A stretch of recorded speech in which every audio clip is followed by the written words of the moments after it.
El cierre de mina consiste en la estabilización física, estabilización química, restauración, devolver a la naturaleza el ambiente, es decir, replantar con flora autóctona, preservación de flora, preservación de fauna, porque la contaminación no es solo de las aguas, la contaminación es de suelos, contaminación auditiva, contaminación por vibraciones, hay un montón de niveles de emisión que están legislados. Y contaminar es superar esos niveles de emisión. Superarlos es delito para la minería, para un transporte público, para un camión de carga, para un ferrocarril, para la industria química, para la agricultura con sus agroquímicos y pesticidas, por eso existen las carencias cuando uno fumiga. Hoy no tenemos tertulia de miércoles, no está toda esta gente que se pone a pelear aquí, a gritarse cosas por cuestiones políticas. A pesar de que yo los invité, mi estimado Diego Hurtado, nuestro productor, y quiero presentarles a un invitado que está aquí con nosotros. Él se llama Martín Carotti. Él visita Panamá porque entre hoy, 10 de abril, y el 12 de abril, en Panamá se tendrá un evento por parte del Banco Mundial y las Naciones Unidas, con un consultor del Banco Mundial y las Naciones Unidas, el señor Martín Carotti, y él está aquí con nosotros precisamente para compartir algunos de esos conocimientos que ha adquirido durante todo este tiempo en materia de minería responsable. Buen día, Guillermo, buen día a toda la audiencia, y me va a encantar poder comentarles cosas de la minería. Soy geólogo y soy minero argentino. Le agradezco muchísimo que esté por acá porque en este momento en Panamá se está dando una serie de situaciones ahí. Hay algunos, estamos en campaña electoral, y ustedes en campaña electoral, como viene de Argentina, con un país bastante politizado. Siempre son tiempos complicados las campañas. Muy bien que los políticos dicen cualquier cosa, y antes de entrevistar a un político que le mienta a la gente en mi micrófono y que yo me quede callado sin saber si es verdad o mentira, siempre es bueno conversar con un experto. Y qué bueno que está usted aquí, y le agradezco mucho que esté acá. ¿Tienen unos eventos en Panamá estos días? No sé, tengo presente cuando uno visita y hace estas agendas de comunicación y este tipo de participaciones. A veces uno no maneja la agenda y uno lo llevan y lo traen. Así que no tengo exactamente idea, por más que lo tengan una listita, la importancia y la relevancia de eventos a todos entonces los... Su primera actividad con nosotros, que estar aquí en Radio. Exactamente. Y le agradezco mucho porque me gustaría hablar de algo. Y es que se está prometiendo mucho el cierre de la mina de Minera Panamá. Hay un montón de minas en Panamá. Ya hay algunas que están siendo invadidas por la minería ilegal, que ese es otro tema que me gustaría conversar un poco. Pero en plena campaña electoral se habla de viene el cierre de la mina. He visto en una publicidad de campaña política. No voy a entrar en detalles de quién, por qué, pero sí me gustaría hablar un poco de eso, del cierre de una empresa, no de una empresa minera, sino del sitio. ¿Cómo se hace eso? Porque yo veo que nunca se dice nada, siempre se dice hay que cerrarla.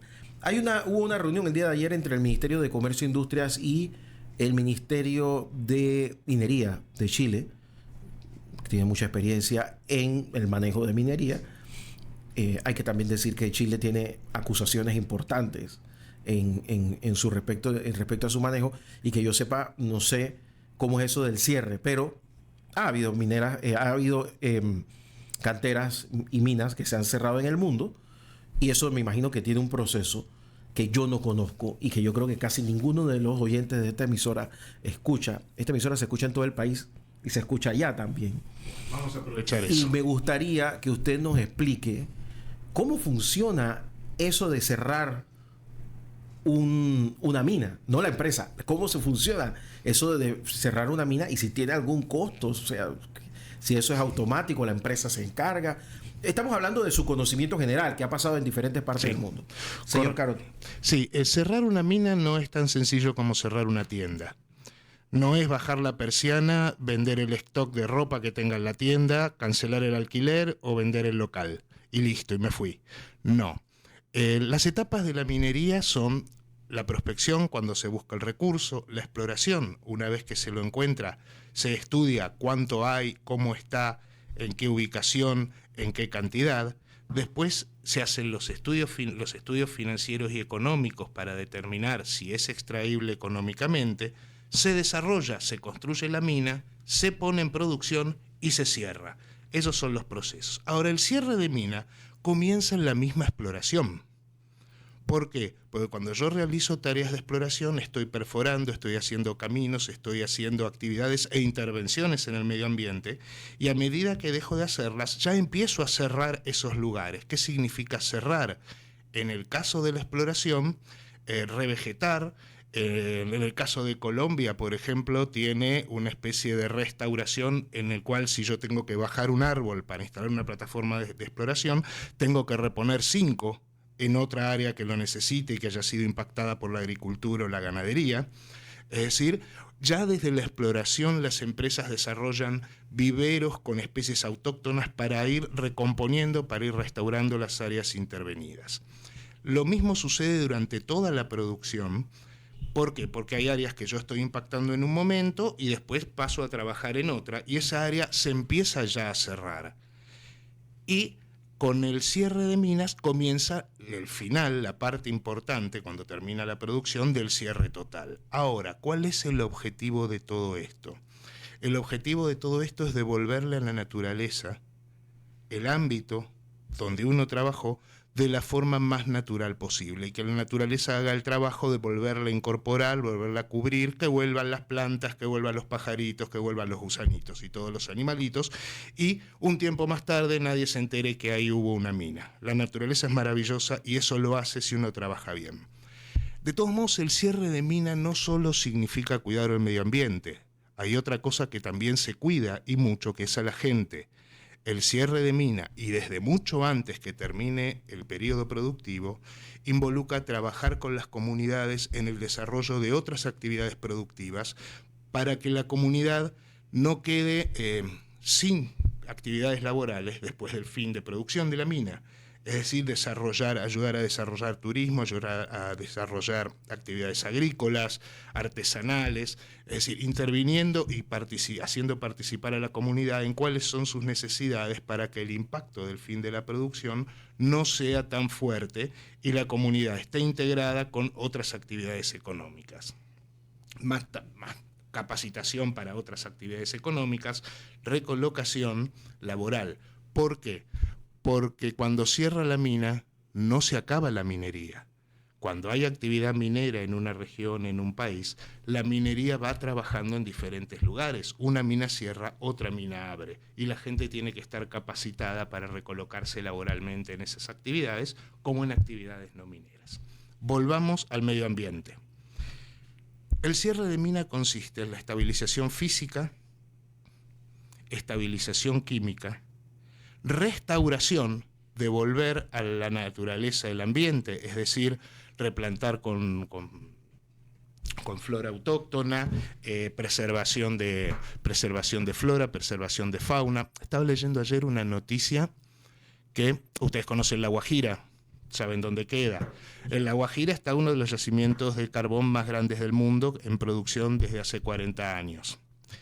Han vuelto los jaguares a La Guajira, gracias a las tareas de preservación y restauración que hizo el Mina Cerrejón en la zona. Es decir, el cierre parcial que está haciendo Cerrejón de los sectores en donde ya dejó de trabajar, está haciendo que vuelvan animales que no estaban presentes en esos sectores de La Guajira desde antes que se pusiera en producción la mina, que habían sido impactados o desplazados por actividad agrícola, por otro tipo de actividades, y ya han vuelto a la zona. Ese es el trabajo del cierre de mina. Ahora, el cierre de mina solo se justifica hacer, es decir, es parte de la inversión minera. Yo tengo una mina que hizo su prospección, su exploración, su desarrollo y sus 35, 40, 50 años de producción calculada, más o menos los de Cobre Panamá. Entonces el cierre de mina, que es una inversión muy fuerte y que se empieza a realizar desde muchos años antes del fin de la producción, solo se justifica realizarlo cuando cuando sé que voy a tener la producción completa, que voy a extraer el recurso, que lo voy a vender, y entonces es parte de mi cálculo financiero, es parte de mi cálculo económico, es parte de mi declaración ambiental ante el gobierno, que es una declaración jurada sobre la cual el gobierno controla mi actividad. Y el cierre de mina no se termina de decir, cerró la operación, cierro la mina. No, se prolonga 15 o 20 años más, porque después... El proceso de cierre. Porque después de cerrada la mina, estabilizada física, químicamente, hay un constante monitoreo para que no se produzcan impactos posteriores no deseados, haya quedado algo mal cerrado, haya quedado algo contaminando, haya quedado algo desestabilizado físicamente y con una lluvia algo se derrumbe, se caiga, produzca un daño. También el cierre de la mina involucra no necesariamente la devolución del área impactada a la naturaleza. Aparte de desmontar toda la infraestructura que se instaló, también hay refuncionalización de esas cosas. Hay edificios, construcciones, caminos, que en una de esas son utilizables para otras actividades. Entonces eso significa negociar con las autoridades locales qué reutilización se le puede dar a un galpón, a una instalación de vivienda, puede ser convertida en un club, dar actividades deportivas, es decir, refuncionalización de lo que sirva, de la infraestructura edilicia e industrial que quedó, y desarmar obviamente todo lo que no sirve y que la comunidad no quiera tener ahí, para convertirlo después nuevamente en territorio lo más natural posible.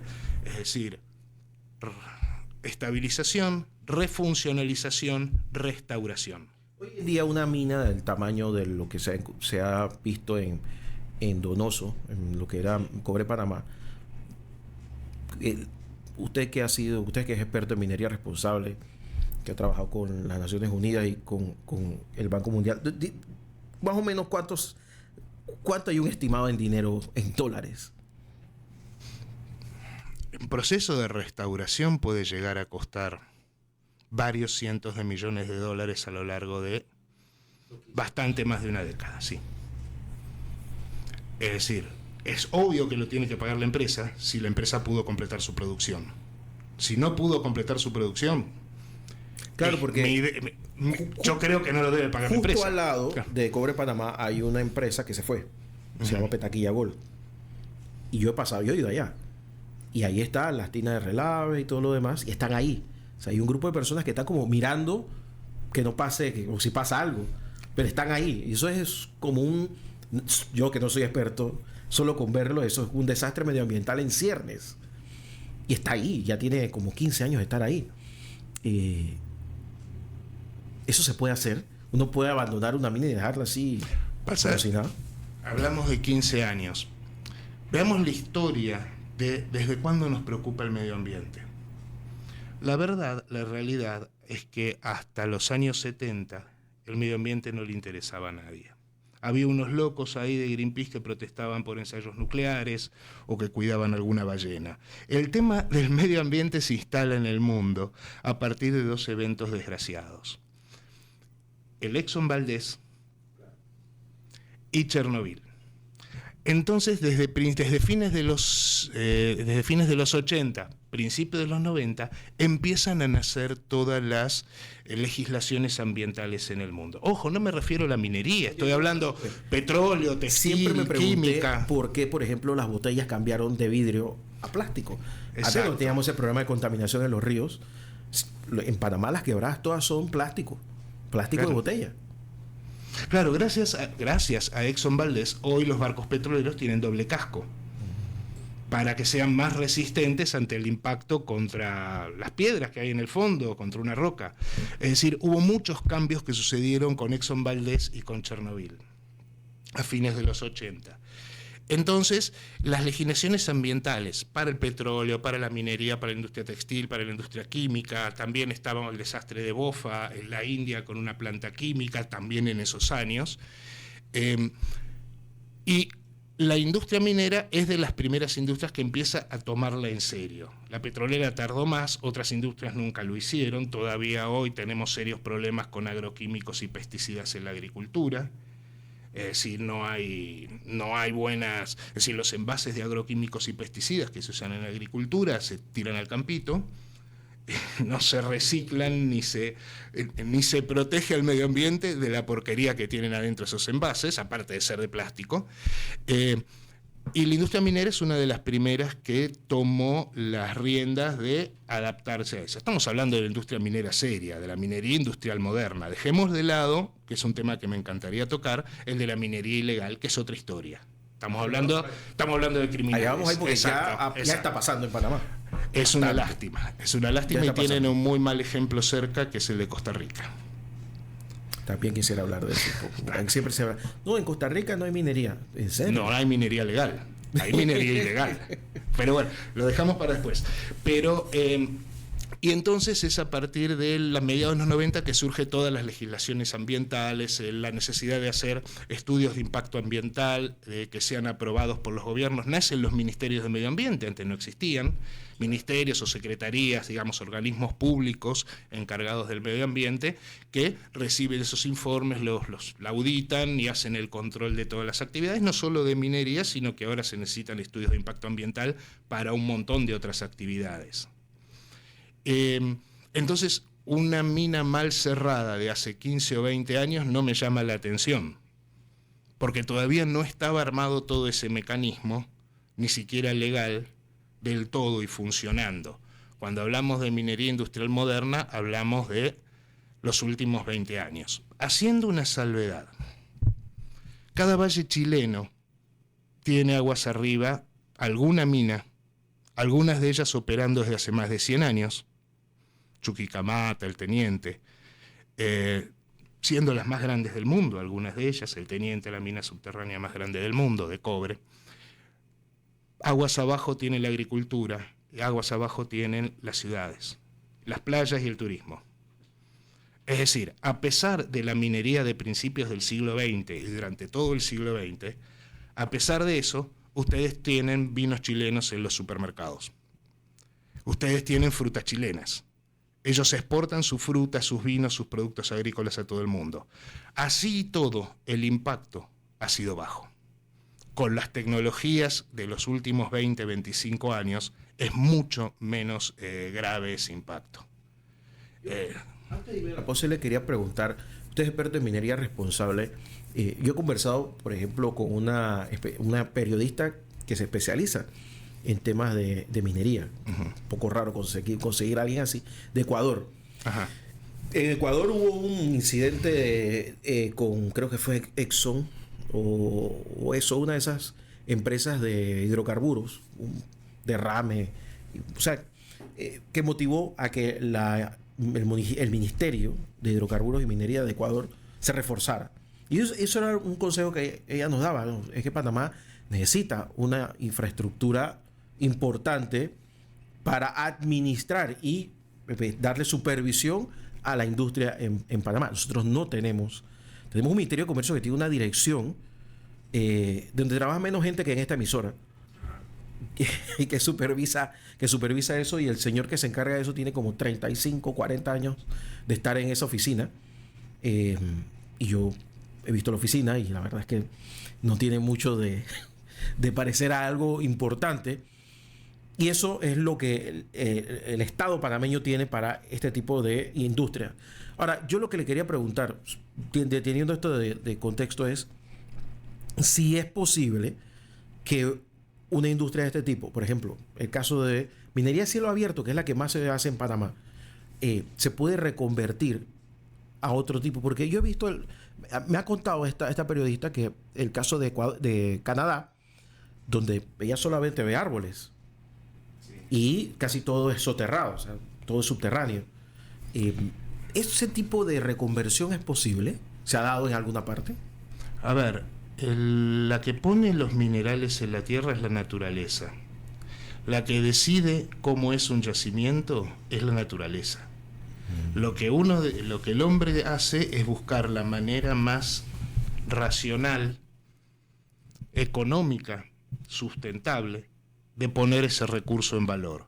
Pero si la naturaleza decidió ponerlo en superficie, no hay más remedio que sacarlo de superficie. A ver, hacemos minería a cielo abierto desde que el primer hombre levantó una piedra y la convirtió en herramienta. Hicieron minería a cielo abierto los egipcios cuando construían los bloques de piedra y los tallaban para sus pirámides. Hacemos minería a cielo abierto para todo el cemento que nos rodea en esta ciudad. La cal, el cemento, el ripio, la arena, el árido de las que se pone en las rutas o se mezcla en el concreto, todo eso es minería a cielo abierto. No hay distinción alguna entre la operación a cielo abierto de una cantera para sacar caliza, para fabricar cemento y cal, que cuando saco cobre. En los dos hago arranque, transporte, molienda. Todo lo demás son diferentes procesos industriales. Pero es exactamente igual cuando extraigo roca para extraerle después el cobre que cuando extraigo roca para producir cemento. Y nadie discute la necesidad de que, nadie pretende que la minería de cal, de caliza, para hacer cemento sea subterránea. Es antieconómico totalmente. Si yo convierto un recurso natural que racionalmente debiera ser extraído a cielo abierto, lo hago subterráneo, me va a salir más caro. Los insumos y productos van a salir mucho más caros, voy a pagar mucho menos impuestos, voy a emplear mucho menos mano de obra, voy a tener mucho menos impacto económico en la comunidad y voy a estar desperdiciando recursos. Don Martín Carotti, gracias por estar con nosotros. Vamos a una pausa y al regresar me gustaría conversar con usted de eso de la minería ilegal. Correcto. Que ya hay reportes de la propia Policía Nacional que ha tenido que detener gente. Y eso es un problema lugares. Porque cuando entra no sale. Así es. Y el famoso ejemplo de Costa Rica, ¿le parece? Perfecto. Estamos con don Martín Carotti. Él es experto en minería responsable, consultor del Banco Mundial y las Naciones Unidas, aquí en la mañana Ancon por Radio Ancon. 8:34 minutos de la mañana aquí en Radio Ancon, 92.1 FM y radioancon.com. Don Martín Carotti está con nosotros, experto en minería responsable, experto que ha sido consultor del Banco Mundial y las Naciones Unidas. Nunca fui consultor del Banco Mundial. No sé pero lo he hecho, cada vez que lo digo se me queda mirando. Sí, porque nunca tuve relación con el Banco Mundial. Pero okay. Bueno, si quieren soy consultor del Banco Mundial, si me pagan, pero no sucedió todavía. Es que, como eso es lo que me pasa en la producción, que no es la producción de Diego, que se quedó en paciente. Está con nosotros el ingeniero Javier Castillo, que tiene un par de preguntas. Acaba de adicionarse a la conversación. Buen día, Javier. ¿Qué tal? Un verdadero placer conocerlo. Yo venía, hace un momento, venía escuchando con gran interés toda la intervención suya y tenía un par de preguntas que me gustaría ponerle al aire. O sea, cada vez que la gente, que hay alguna gente que utiliza la frase minería a cielo abierto, lo hacen como quien habla de la viruela. O sea, como quien habla de algo que es tan dañino que es un crimen contra la humanidad.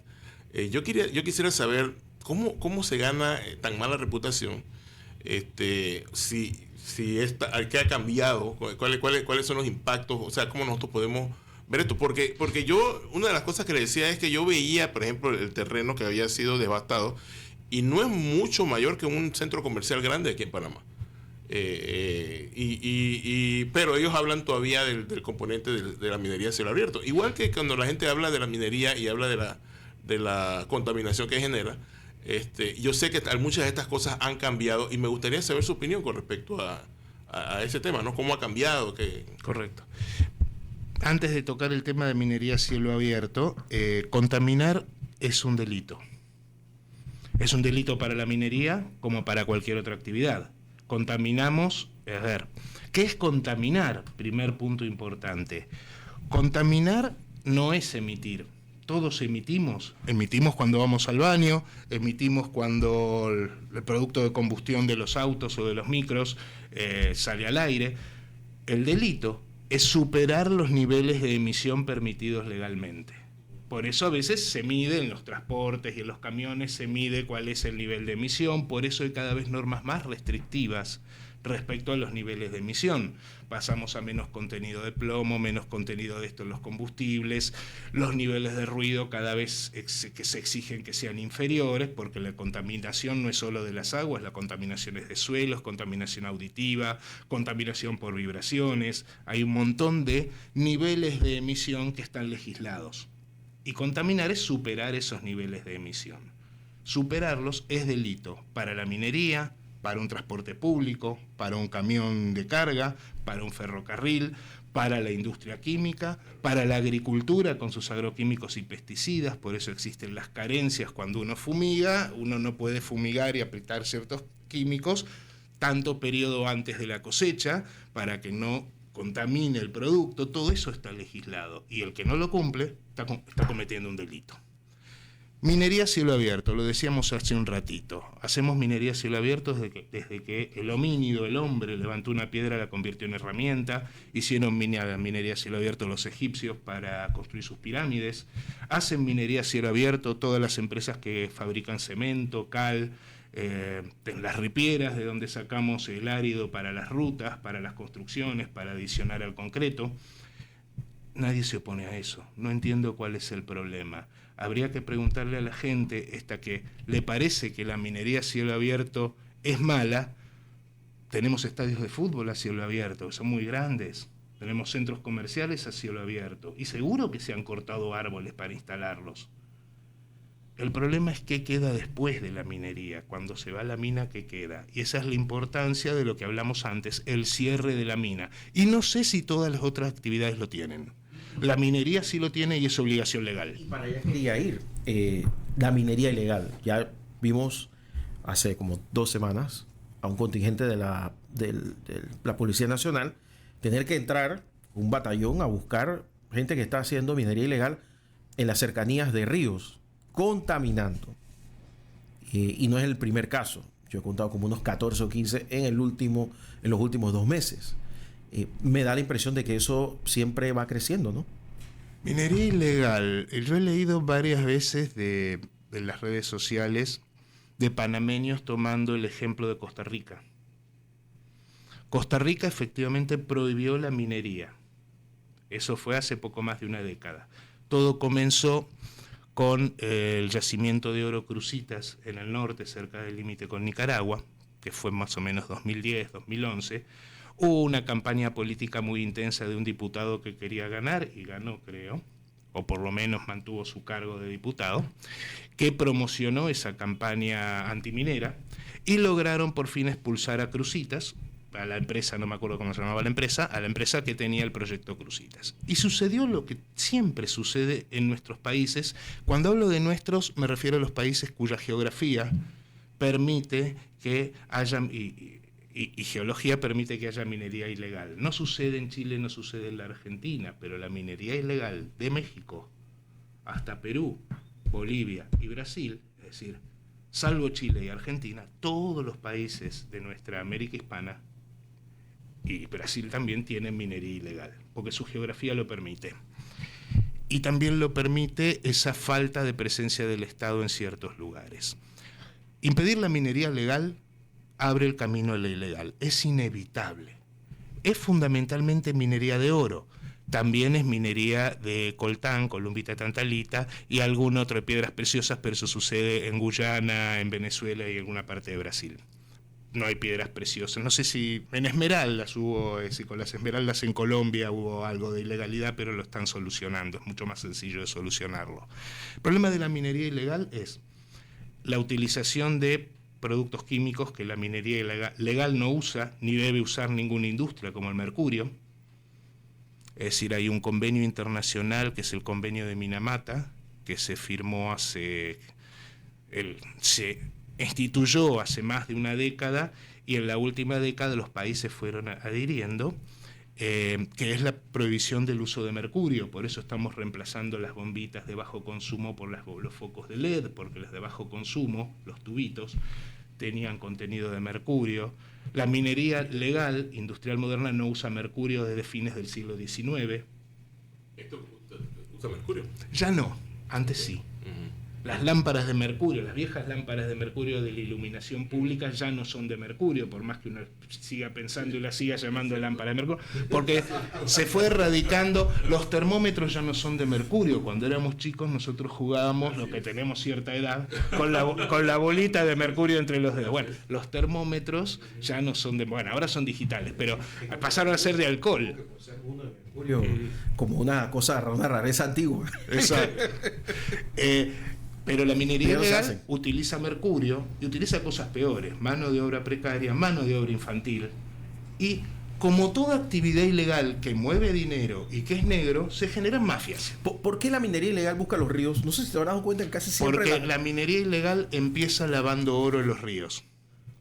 Es decir, el viejo y ancestral lavador de oro, cuando empieza a progresar, se convierte en métodos más sofisticados, se empiezan a tener bateas, motorcitos, ya hay transporte de combustibles, y cuando empieza a haber todo eso, empieza a haber mafias.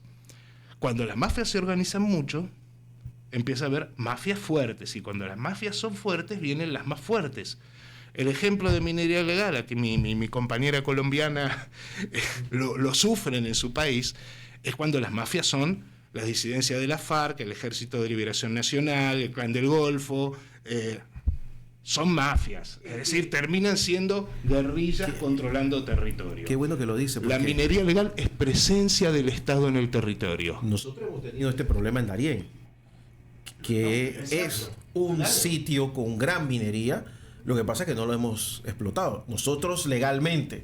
Lo que no sabemos es si hay gente explotando ilegalmente. Y después va de la mano del narcotráfico, va de la mano de todo lo que ustedes se puedan imaginar, de todos los delitos de trata, trabajo infantil, violencia, desplazamiento de comunidades, todas las cosas esas trae la... Y cuando entró es muy difícil de sacar, porque empieza a instalar en canales no ilegales las organizaciones de lavado de dinero. Y una vez que eso se monta, la capacidad de coerción, cooptación económica de esas mafias sobre políticos, legisladores, funcionarios, policías, es muy importante. La capacidad, yo no digo que todos sean corruptos, pero cuando hay tanto dinero suelto y en negro, siempre hay alguien queriendo comprar y siempre hay alguien queriendo venderse. Lo que pasó con la prohibición en Estados Unidos, después que ya estaban instaladas las mafias de manejo, pudiste poner el alcohol legal, pero ya la mafia estaba puesta. Exacto. Ya no Y se siguió puede, dedicándose, nunca más hasta exacto, el día de hoy. y siguió dedicándose a otras cosas. Antes de hablar de una gran mentira, tú ibas a hacer una segunda pregunta que me quedé pensando que era muy buena. Yo lo que me gustaría es entender un poco la evolución de la minería, digamos, en los últimos 20 años. Se habla mucho de minería responsable. Yo no estoy seguro si es el mismo proceso o es un método o es una legislación alrededor de los procesos mineros, en donde se corrigen errores del pasado, porque la palabra hubieron no existe, como me lo recuerda mi esposa cada día de mi vida. Hubo mucha acusación de contaminación por parte de las minas en general, y hasta el día de hoy todavía nos sacan fotos de 1970 y le ponen una foto por delante. Y me gustaría, si fuera posible, hacer algún análisis de cómo evolucionó el proceso de las minas. Bueno, lo conté antes, lo hago resumido ahora. ¿Ya lo había contado? Un poco. Un poco. Hasta los años 70 el medio ambiente no le importaba a nadie. Eso sí lo escuché que lo dijo. Perfecto. Y era verdad, Claro. totalmente. Después de Exxon Valdez, el desastre petrolero en las costas de Alaska y Chernobyl, ya en los 90 nos empieza a importar, es decir, ya se coloca en la agenda política, en la agenda internacional y en la agenda de los gobiernos. Nacen los ministerios, nacen las legislaciones ambientales, no solo para la minería, para petróleo, agricultura, para todas las actividades. En parejo, o sea, no es un estándar internacional. Sí, hay un ¿Sí? estándar internacional. Pero no es aplicado en todos los países. En realidad, vamos a hablar de los Por lo estándares absurdo. internacionales. ¿Quién marca el estándar internacional de la gran minería? La marca las legislaciones de los países, que más o menos se parecen mucho, pero también la marca las bolsas donde cotizan las empresas. Si yo no cumplo ciertos estándares internacionales, mi acción de mi empresa minera no va a ser comprada por un fondo de pensión noruego, ni va a ser comprada por los inversores canadienses porque dicen, no, mira el desastre que hicieron. Ella que dice Noruega vive del petróleo. Noruega vive del La petróleo. extracción de petróleo. Exacto. Y es el país con mayores restricciones en temas de conservación climática. Noruega vive de petróleo, de madera y de pesca. Aparte de eso, exporta tecnología de plataformas petroleras, que es otra historia. Por eso me iba a la pregunta de Javier, porque, por ejemplo, el caso de la República Dominicana, ya que habla de países que se parecen. Sí, no sé si ha ido me imagino que ha ido a la República Dominicana. No, República Dominicana no. Pero somos idénticos. Nada más que ellos están en una isla y nosotros casi en una isla. Sí, te cortan dos pedacitos y son una isla. Nosotros somos una isla, pero no lo queremos todavía aceptar. Pero el tema es que República Dominicana tiene su segundo rubro del Producto Interno Bruto es la minería. Sí. Porque ellos pudieron legislar y nosotros no lo podemos hacer. O sea, ¿por qué allá funciona y acá no? Ellos tienen un ministerio. También, de lo que me comentaba antes, el Estado tiene que darse, acá hay dos cosas que tiene que conseguir el Estado. Primero, darse las herramientas de control institucionales, puede ser un ministerio, una secretaría, lo importante es que tenga la capacidad técnica de evaluar informes y de supervisar cumplimiento, y las herramientas para que se apliquen las sanciones correspondientes. Por otro lado, tiene desde el gobierno que generar la confianza de la comunidad en que ese control existe y es real. Es decir, esas son las dos funciones fundamentales del Estado. Aparte, si quiere defender una industria, también defenderla, pero que las gentes que tenga un ministerio, un organismo público capacitado técnicamente, no un organismo político, un organismo técnico capacitado técnicamente para recibir los informes, para evaluarlo y para supervisar en el campo que se cumpla lo que se comprometió en las declaraciones de impacto ambiental. Por otro lado, generar ante la comunidad, ante la sociedad, la confianza de que lo que ellos controlan está bien controlado. Eso sí es una obligación de los estados, porque si estamos hablando de que contaminar es un delito, el Estado tiene que tener la herramienta para poder controlar si se está contaminando o no, en la minería y en las demás actividades. O sea que lo que entiendo es que lo que se generaron fueron nuevos estándares operativos y mecanismos para enforzar estos estándares. Exactamente. Y que el control, y que no está librado solo el accionar de los estados, sino que hay un control internacional, especialmente cuando las compañías son las grandes compañías mineras que cotizan en bolsa. Porque los inversores no quieren invertir en aquellas inversiones políticamente incorrectas, llamémoslo así. Porque tuvo un derrame de petróleo, yo vendo mi acción. Y eso es pérdida de dinero para las empresas. Durante las protestas aquí en Panamá el año pasado se acuñó la frase "el oro de Panamá es verde", debido a que en Costa Rica utilizan mucho el tema del turismo y el turismo verde como un ingreso importante. Todos sabemos que el principal ingreso de Costa Rica es el agro y no el turismo, pero bueno, esa es otra discusión. A lo que yo iba es que también se habló, incluso en este micrófono varias veces, personas dijeron, no, lo que pasa es que Costa Rica ha legislado y no hay minería. Hay minería ilegal. ¿De qué se trata? ¿Qué pasa en Costa Rica? Costa Rica, es decir, dejando el tema del lado de Cruzitas, que ya lo explicamos, pequeñas organizaciones mafiosas, no llega al nivel de las disidencias de la FARC o del Ejército de Liberación Nacional, pero tiene sus pequeñas mafias instaladas con, en algún problema, algún momento, más casos de narcotráfico y todo eso. La gente de Costa Rica dice vienen de Nicaragua a buscar el oro. No, también son gente de Costa Rica que busca oro. Y seguro que tiene un canal de lavado de oro, porque cuando hay explotación ilegal, minería ilegal, hay canales de lavado de dinero. Muy probablemente el oro salga por Nicaragua. ¿Por qué? Ya vamos al tema, porque tiene otra minería ilegal Costa Rica, en Avangares. Venezuela es un gran generador de oro ilegal y tiene un bloqueo. Se caen los aviones a cada rato llenos de material. Exacto. ¿Y a dónde van muchos de esos aviones? Van a Nicaragua. ¿Por qué? Porque Venezuela tiene ciertas restricciones económicas en su comercio internacional por sanciones de la comunidad. Entonces antes mandaba su oro en aviones a Irán y a Turquía. Ahora los está mandando el oro ilegal a Nicaragua y ese oro ilegal sale por Nicaragua como producción nicaragüense. Por eso Nicaragua ha incrementado su producción de oro como a 10 veces en 3 años, cuando no tiene más yacimientos que los que tenía hace 3 años. No es oro que se produjo en Nicaragua, es oro ilegal que está entrando. Es decir, estamos hablando de mafias y organizaciones muy grandes. Aparte del tema Cruzitas en el norte de Costa Rica, con un tema que todavía hay un video muy interesante por ahí, después te lo voy a mandar para que le den publicidad, es de un blogger costarricense visitando, es muy entretenido, visitando lo que es hoy Cruzitas y todo el impacto económico y ambiental que generó la minería ilegal.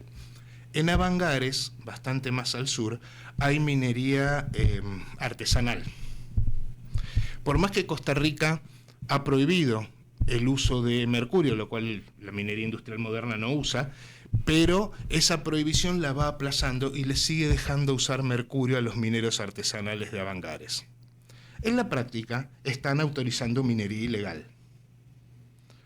No sé, nunca he visto noticias de si ni he visitado el lugar, nunca he estado en Costa Rica, de si hay mafias armadas, si hay una organización de ese tipo o no, o sencillamente son mineros artesanales que trabajan en forma ancestral o en forma mínima, digamos, con metodologías muy primitivas, pero siguen usando mercurio, lo que a todas luces contamina y es ilegal. Pero en Costa Rica eso está permitido. Es decir, en Costa Rica no hay minería legal. Tienen ilegal. No puede entrar una empresa a hacer minería responsable. No, todo no lo demás puede sí ser. se puede. Todo lo demás sí se puede. Y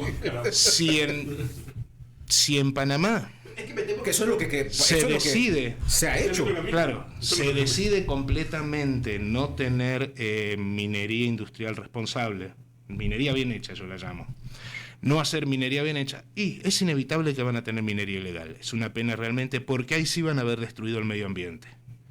Y probablemente empiecen a organizarse o a venir de otros lados organizaciones mafiosas criminales. Lo que no tenía idea era que había una ruta Venezuela-Nicaragua Sí. para procesamiento. Para salida del oro ilegal. O sea que no solamente tenemos rutas de narcotráfico, también tenemos rutas de material mineral ilegal. Exacto. O sea, la cosa es más grave de lo Que que se parece. blanquea en Nicaragua y se exporta como nicaragüense. ¿A dónde se está exportando eso de Nicaragua? Ah, no tengo idea. Después está la ruta ilegal del mercurio. ¿De dónde sale el mercurio cuando no hay comercio mundial prácticamente de mercurio? ¿De dónde sale el mercurio que usa la minería ilegal de Perú, de Ecuador, de Colombia? Entra por Bolivia y entra traído desde Rusia. Y después se irradia hacia Brasil, hacia Perú. Wow, eso es una red Sí, muy sofisticada. Absoluto. Que la minería ilegal en Perú debe estar moviendo 4.000 millones de dólares al año. ¿Cuánto es el PBI de Panamá? ¿Cuánto es el PBI de Panamá? ¿14.000? ¿15.000? 17.000 creo que era la última Bueno. que me fijé. Una cuarta parte del PBI de Panamá maneja, un cuarto de Panamá lo maneja la minería ilegal peruana. De la colombiana ya ni tengo cifras, pero claro, estamos hablando de cosas grandes. Y entonces de intereses grandes, y a veces uno se pregunta, ¿quién financia las campañas antimineras? ¿Qué intereses defienden? Don Martín. Ya me meto en Mi temas problema, complicados claro, y no acuso a nadie. Estoy pensando en No, y hablar. no lo digo para Panamá, sino para el resto de Latinoamérica. Mi siguiente entrevista va a ser con un consultor, un experto en temas de seguridad y defensa. Y de lavado. Porque para allá es que va la cosa. Entonces, yo la verdad es que estoy escuchando esto. Yo sospeché siempre de que había algo que no conocíamos dentro de este rompecabezas. Porque también hubo protestas y manifestaciones en Panamá el año anterior, el año 2022. Y este tema no estuvo en ninguna de las manifestaciones, ni en el interior del país, en Panamá, un tema que se trajo en el último año. Entonces tenía un componente evidentemente político. También por la acción, no quiero entrar en lo del gobierno, pero la forma en la que se hizo como que fue un detonante. Pero me preocupa porque estamos hablando de un tema que ya no solamente va a ser un tema de seguridad medioambiental, sino que se va a convertir en un tema de seguridad nacional. Minería ilegal en los proyectos de los yacimientos de cobre no puede haber, por las características de la extracción de cobre y por los volúmenes que se tiene que manejar. Pero también hay proyectos de oro, como Cerro Quema, que también está entrando en un problema de conflicto, está haciendo una presentación ante el CIADI porque ve conculcados sus derechos y todo eso. Y es un yacimiento de oro. Y al lado de la mina de cobre, la mina que había era de oro y plata. Claro, puede ser un bordecito de la mina de cobre. A veces las minas de cobre tienen su riqueza, la mina de cobre puede tener un poquito de oro diseminado, que para la extracción por oro de un minero ilegal no tiene valor, pero puede tener vetas de oro alrededor o en proximidad, y puede ser de eso de lo que están mencionando. Yo hablo normalmente con el director del diario La Estrella de Panamá. Él nació en un pueblito que se encuentra en Cerro Colorado, que es uno de los sitios donde hay una veta para extraer, o sea, uno de los yacimientos más importantes de cobre no extraído. E incluso se llegó a hacer una ley para prohibir siquiera ya la exploración, no, porque ya fue explorado, pero sí la extracción. Y él siempre me dice, el problema es que los que viven ahí siempre van a ser pobres porque ahí no va a haber más nada que eso. Y que él estaría de acuerdo con la extracción. Me quedo pensando, cuando tú hablas con los moradores, que son la gente que están condenados a una pobreza para toda la vida, que les venden que en otros lugares, cuando hay minas, se vuelve más pobre y es un desastre y todo lo demás, me da la impresión de que son hasta conspiraciones que se dan, porque cuando yo converso con usted me doy cuenta de que sí hay de este tipo de cosas, sí hay una minería responsable y hay países que lo están haciendo, países del primer mundo. Canadá, Alemania, Finlandia, Suecia. Finlandia. A mí lo que me deja aterrorizado es el entender la existencia de la mafia de la minería ilegal y cómo la mafia de la minería ilegal ataca a la minería legal. Eso sí. El comentario que le acaba de dejar me ha dejado completamente aterrorizado. Porque si nosotros siempre hemos percibido que hay gente metiéndole plata a algunos temas, pero ahora hay que evaluar ese componente. Claro, porque uno si no piensa, el tema es sencillo. Hay gente sensible que no quiere que se afecte el medio ambiente, entonces uno dice, es solo una cuestión educativa, tengo que hacer difusión, tengo que promover mi actividad, hacerla bien y convencer a la gente que la hago bien y soluciona el problema.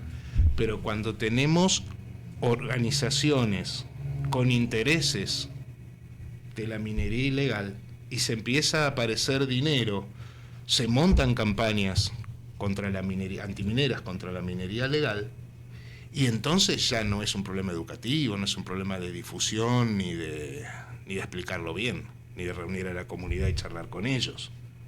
El tema pasa por otro lado. Don Martín, ¿le puedo quitar 10 minutos más?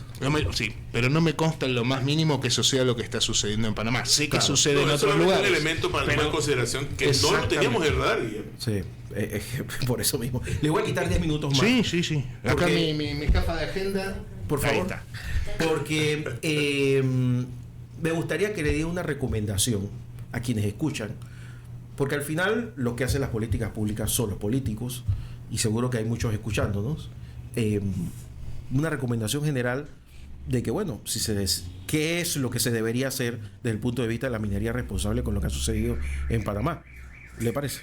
Yo soy convencido que la comunidad tiene que participar, que las empresas tienen que abrir la participación de la comunidad en la actividad. Con los controles, hay sistemas de monitoreos comunitarios y ese tipo de cosas, integrarse a la comunidad y que la comunidad sea parte del proyecto minero. Pero participar es ser parte, participar no es impedir. Debe un par de minutos para ir a la pausa y regreso entonces para cerrar. ¿Le parece? Perfecto.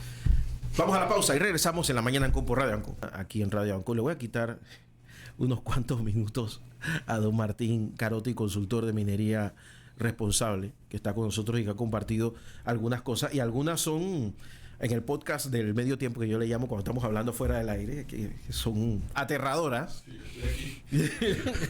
Aterradoras. Pero me preguntan sobre El Salvador y Ecuador, que están empujando a reabrir la minería en sus países.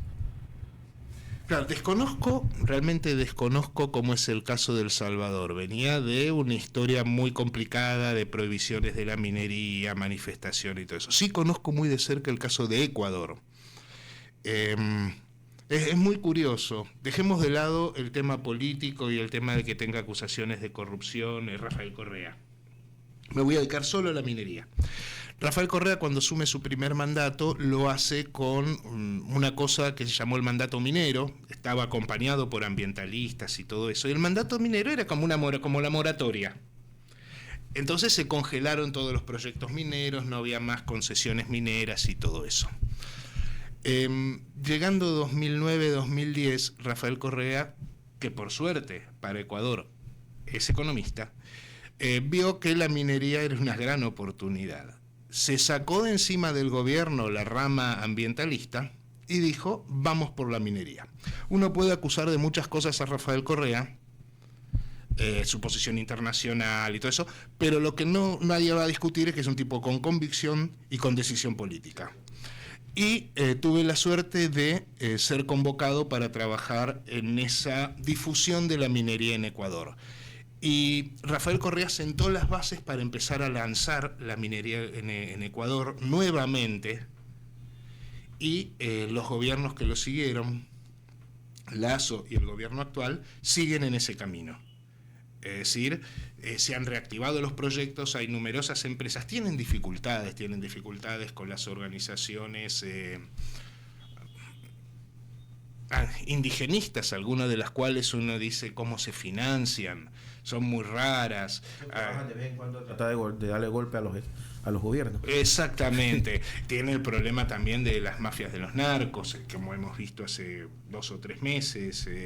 Tienen unos serios problemas, pero la minería está avanzando mucho, pero esa piedra fundamental la dio Rafael Correa, que llegando con un grupo de gente ambientalista y siendo, dentro de su postura de izquierda, protector del medio ambiente y todo eso, optó a mitad de su primer gobierno, a fines de su primer gobierno, abrir el camino de la minería bien hecha. Y entonces empezó a promover. Y empezaron a salir los proyectos, y es así que tienen 2 yacimientos grandes, uno de ellos en manos chinas, el otro con una empresa seria. No sé si fui claro.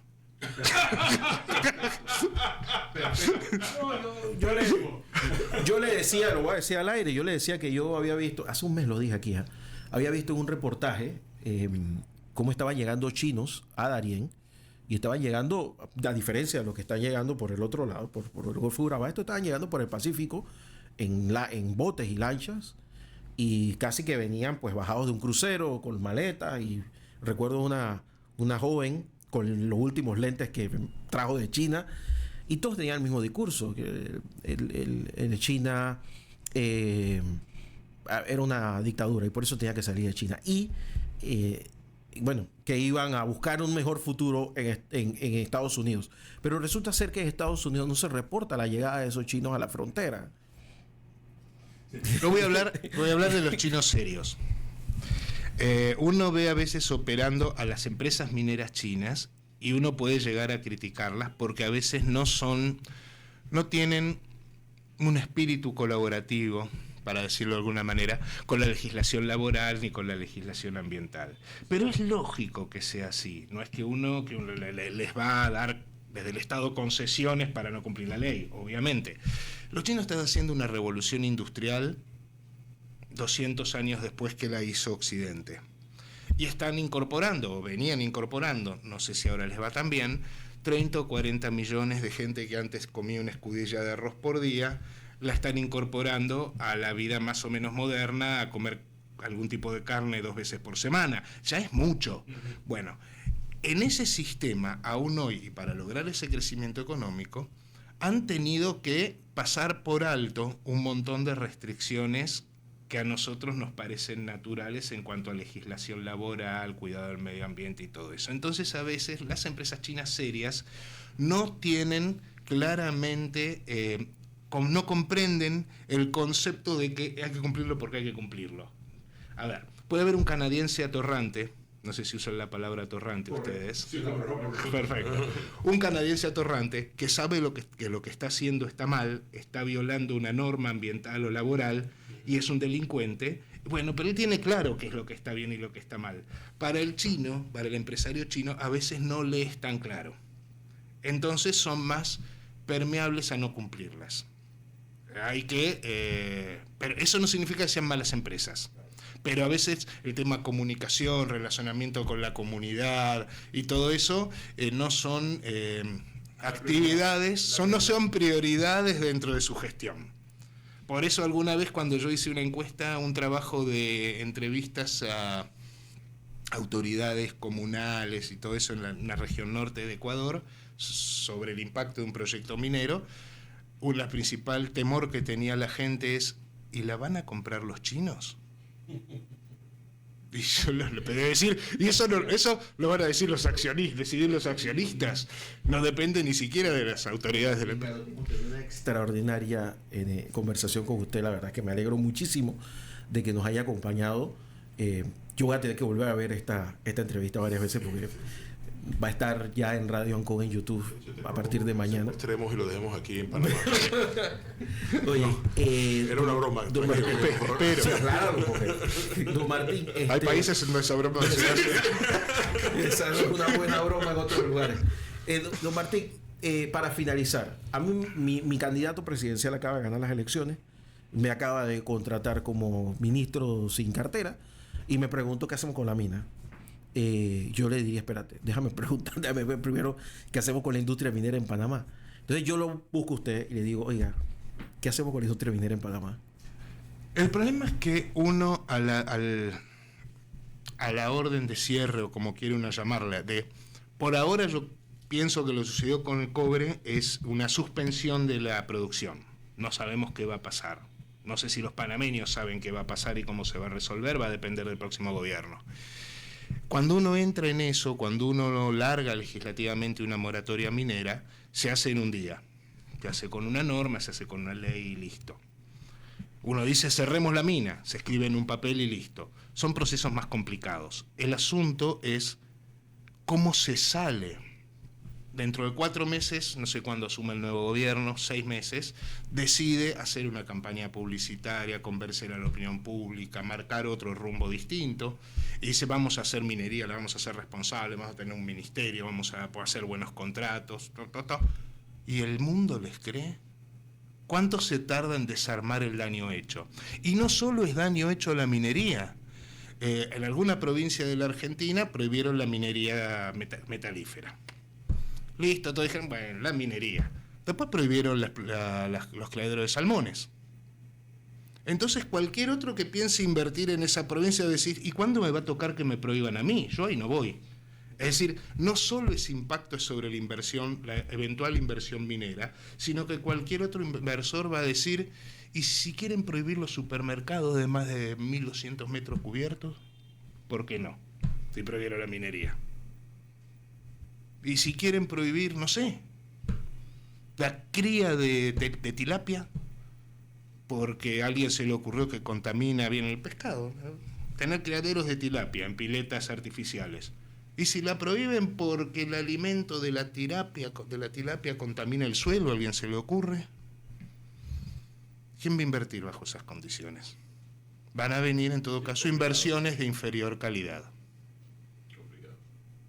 No solo afecta a la minería, más allá de la afección que tiene en las calificadoras de riesgo, la baja de la calificación de la deuda soberana de Panamá, porque eso también influye en las tasas de interés, tanto de Panamá como de todos los inversores y de todos los panameños. Más riesgo, más tasa, para el Estado y para los privados. Martín Carotti, gracias por estar con nosotros. No, gracias a ustedes por darme esta oportunidad. Fue un placer. Le agradezco muchísimo que haya estado con nosotros y ojalá podamos hablar de estas cosas y otros temas más adelante. Bueno, perfecto. Ok, muchas gracias. Muchísimas gracias. Era Martín Carotti, él es consultor en minería responsable aquí en la mañana Ancon por Radio Ancon. Vamos a una pausa, don Diego, y regresamos con más en los 92.1 FM y radioancon.com.